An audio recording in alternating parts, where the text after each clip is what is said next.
नीला हीरा। नूरिस्तान एक ऐसी सल्तनत थी जो अपने एक खास नीले हीरे की वजह से बेहद मशहूर थी। उस हीरे की सबसे खास बात ये थी कि वो दुनिया का सबसे बड़ा और चमकदार हीरा था।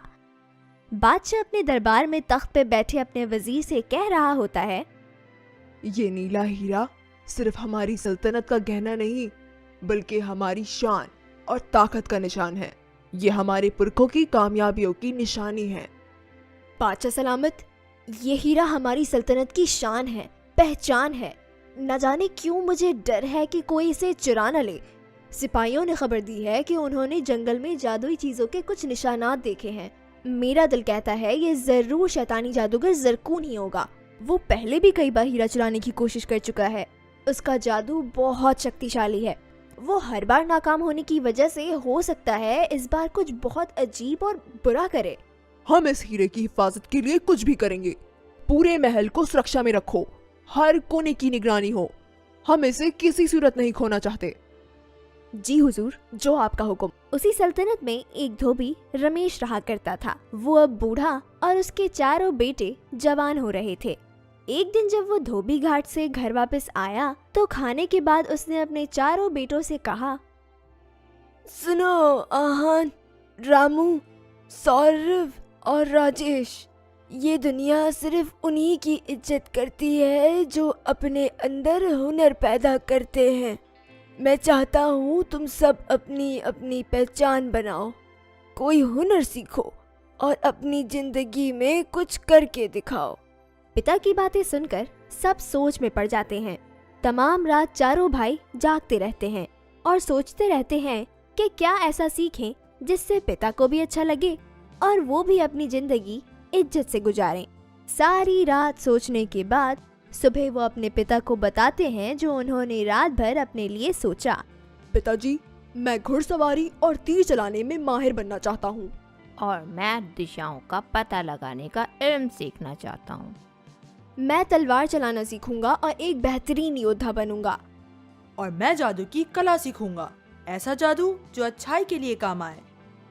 तुम सब मेरे सपने हो। मैं तुम पर फख्र करता हूँ। अपने सफर पर निकल जाओ और एक दिन अपने हुनर की महारत से दुनिया को जीत लो। चारों भाई घर से निकलते हैं। आहान सबसे कहता है, हम 5 साल बाद यहीं मिलेंगे। हर कोई अपने पसंदीदा हुनर में माहिर हो जाना चाहिए। ये कहकर चारों मुख्तलिफ दिशाओं में चल पड़ते हैं। आहान चलते चलते एक जंगल की ओर निकल जाता है जहाँ उसे एक घोड़े के भागने की आवाज सुनाई देती है। वो देखता है कि एक शख्स घोड़े पे बैठा उसे तेज दौड़ाते हुए आसमान में एक मुर्गबी का निशाना ले रहा है और उसका तीर निशाने पे जाकर लगता है और मुर्गबी नीचे आहान के पास आकर गिरती है। मैं भी आपकी तरह इस कला में माहिर बनना चाहता हूँ। तुम कौन हो और यहाँ तक किस तरह पहुँचे? मुझे तीरंदाजी करना हमेशा अच्छा लगता था। अब मैं इसको एक कला के तौर पर सीखना चाहता हूँ। क्या आप मेरी मदद करेंगे? सोच लो, इतना आसान नहीं है जितना नजर आता है। जी, मैं पूरी मेहनत करूँगा और एक दिन ये सीख जाऊँगा। रामू चलते चलते एक कस्बे में पहुँचता है। वहाँ एक छोटा सा घर था। भूख और प्यास की शिद्दत की वजह से वो उस घर का दरवाजा खटखटाता है। अंदर से एक बूढ़ा शख्स निकलता है और उसे घर के अंदर ले जाता है। खाना खाने के बाद रामू उससे पूछता है, ये इतना बड़ा पाइप खिड़की में क्यों रखा है? मैं इसके जरिए सितारों की हरकत पढ़ता हूँ और दिशाओं का पता चलाता हूँ। इसे दूरबीन कहते हैं। मैं आपसे ये हुनर सीखना चाहता हूँ। तुम ऐसा कर सकते हो। तुम्हारा शौक बता रहा है, तुम बहुत जल्द सीख जाओगे। समय बीतता जाता है। रामू इस कला का माहिर बन जाता है। सौरभ चलते चलते जंगल के ऐसे हिस्से में पहुंचता है जहां एक शख्स तलवारबाजी कर रहा होता है। वो छुपकर उसे देखने लगता है। उसे तलवारबाजी का बहुत शौक था। वो उसे सीखना चाहता था। अचानक उस शख्स की नजर सौरभ पर पड़ जाती है। वो उसे अपने पास बुलाता है। क्या तुम्हें तलवारबाजी बहुत पसंद है, जो यूं छुप छुप के देख रहे हो? जी, मुझे तलवारबाजी बहुत पसंद है और मैं इसे सीखकर एक माहिर तलवारबाज बनना चाहता हूँ। इससे मेरे पिता को भी मुझ पे गर्व होगा। वो शख्स एक तलवार सौरभ को देते हुए कहता है, ये लो और खुद को इस हुनर में सफल बनाने की पूरी मेहनत लगा दो।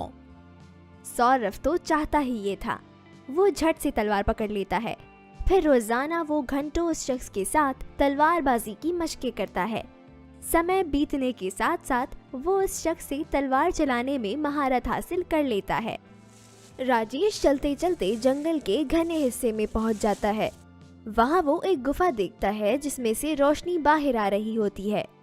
वो उस रोशनी को देखने के लिए जैसे ही गुफा में दाखिल होता है तो देखता है वहाँ एक जादूगर बैठा कुछ मंत्र पढ़ रहा है।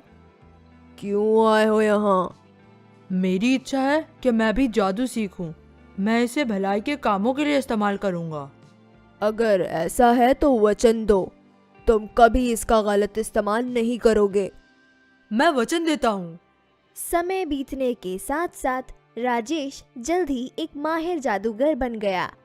5 साल बाद सब उसी जगह मिलते हैं और मिलकर घर जाते हैं। हर कोई अपने सफर की दास्तान अपने पिता को सुनाता है। अगली सुबह पिता उन सब को लेकर एक खुली जगह चला जाता है और सबसे कहता है, अब सब अपने हुनर में महारत का सबूत देंगे।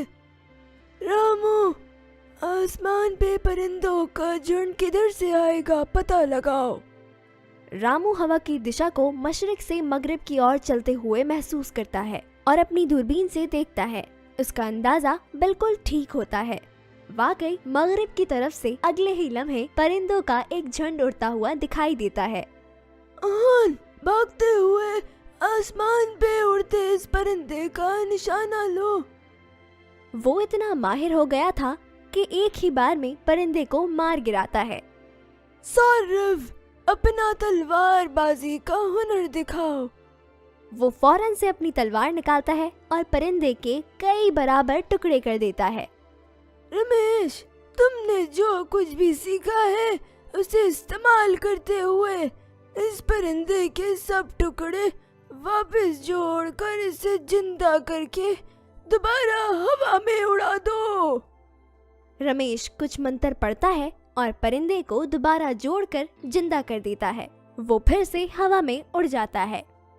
मुझे तुम सबको अपने अपने हुनर में माहिर देखकर बहुत खुशी हुई। शाबाश मेरे बेटों, अपनी महारतों से लोगों को फायदा पहुंचाओ। एक दिन महल में ड्रैगन की आवाजें सुनाई देती हैं। महल में सब सिपाही चौकस हो जाते हैं।